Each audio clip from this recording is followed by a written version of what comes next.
मित्रों, मैं आप सभी को यहाँ पर भगवान विष्णु के मत्स्य अवतार का वर्णन करूंगा। मत्स्य अवतार भगवान विष्णु के प्रथम अवतार हैं। मछली के रूप में अवतार लेकर भगवान विष्णु ने एक ऋषि को सब प्रकार के जीव जंतु एकत्रित करने के लिए कहा।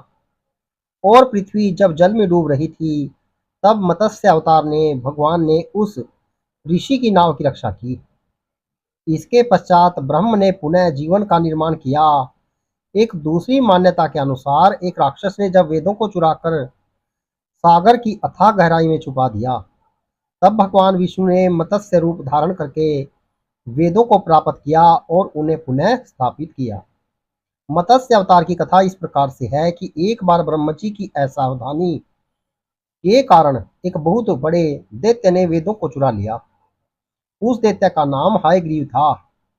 वेदों को चुरा लिए जाने के कारण ज्ञान लुप्त हो गया, चारों ओर अज्ञानता का अंधकार फैल गया और पाप और अधर्म का बोलबाला हो गया।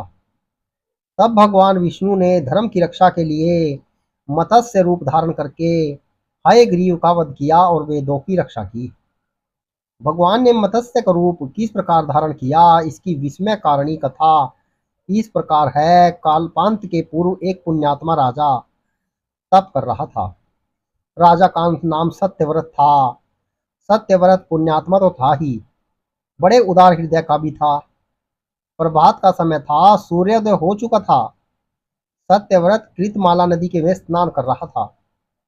उसने स्नान करने के पश्चात जब तर्पण के लिए अंजलि में जल लिया, तो अंजलि में जल के साथ एक छोटी सी मछली भी आ गई।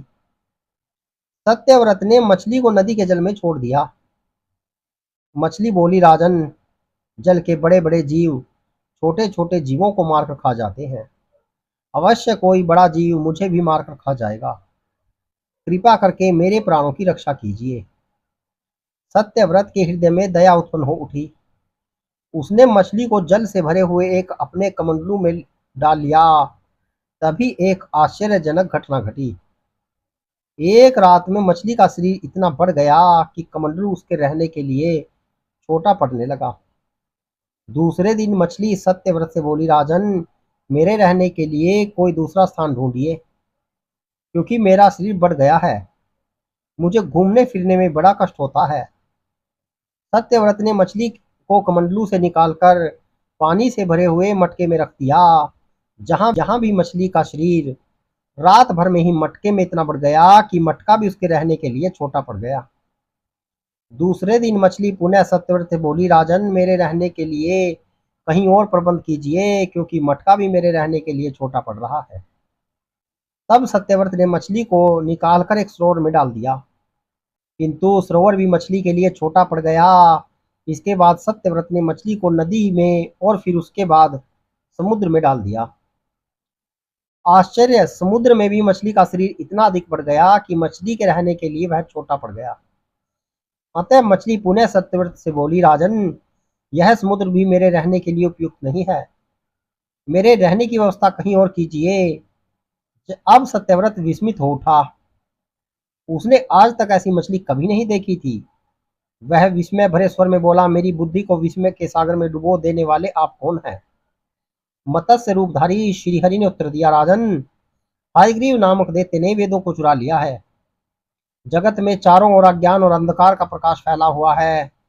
मैंने हयग्रीव को मारने के लिए ही मत्स्य का रूप धारण किया है। आज से 7वें दिन पृथ्वी प्रलय के चक्र में फिर जाएगी। समुद्र उमड़ उठेगा, भयानक वृष्टि होगी, सारी पृथ्वी पानी में डूब जाएगी। जल के अतिरिक्त कहीं कुछ भी दृष्टिगोचर नहीं होगा। आपके पास एक नाव पहुंचेगी। आप सभी अनाजों और औषधियों के बीजों को लेकर सप्त ऋषियों के साथ उस नाव पर बैठ जाइएगा। मैं उसी समय आपको पुनः दिखाई पड़ूंगा और आपको आत्म तत्व का ज्ञान प्रदान करूंगा। सत्यव्रत उसी दिन से हरि का स्मरण करते हुए प्रलय की प्रतीक्षा करने लगे। 7वें दिन प्रलय का दृश्य उपस्थित हो उठा। समुद्र भी उमड़कर अपनी सीमाओं से बाहर बहने लगा। भयानक वृष्टि होने लगी। थोड़ी ही देर में सारी पृथ्वी पर जल ही जल हो गया। संपूर्ण पृथ्वी जल में समा गई। उसी समय एक नाव दिखाई पड़ी। सत्यव्रत सप्त ऋषियों के साथ उस नाव पर बैठ गए। उन्होंने नाव के ऊपर संपूर्ण अनाजों और औषधियों के बीज भी भर लिए कि उस सागर में उस नाव के अतिरिक्त कहीं भी कुछ भी नहीं दिखाई दे रहा था। सहसा मत्स्य रूपी भगवान प्रलय के सागर में दिखाई पड़े। सत्यव्रत और सप्त ऋषिगण मत्स्य रूपी भगवान की प्रार्थना करने लगे। भगवान से आत्मज्ञान पाकर सत्यव्रत का जीवन धन्य हो उठा। वे जीते जी ही जीवन मुक्त हो गए। प्रलय का कोप शांत होने पर मत्स्य रूपी भगवान ने हयग्रीव को मारकर उससे वेद छीन लिए। भगवान ने ब्रह्म जी को वेद पुनः दे दिए। इस प्रकार भगवान ने मत्स्य रूप धारण करके वेदों का उद्धार तो किया ही, साथ ही संसार के प्राणियों का भी अमित कल्याण किया। मित्रों, यह मैंने आपको धार्मिक कहानी सुनाई है। कहानी प्रसंग अच्छा लगे तो शेयर जरूर कीजिएगा। जय श्री राम।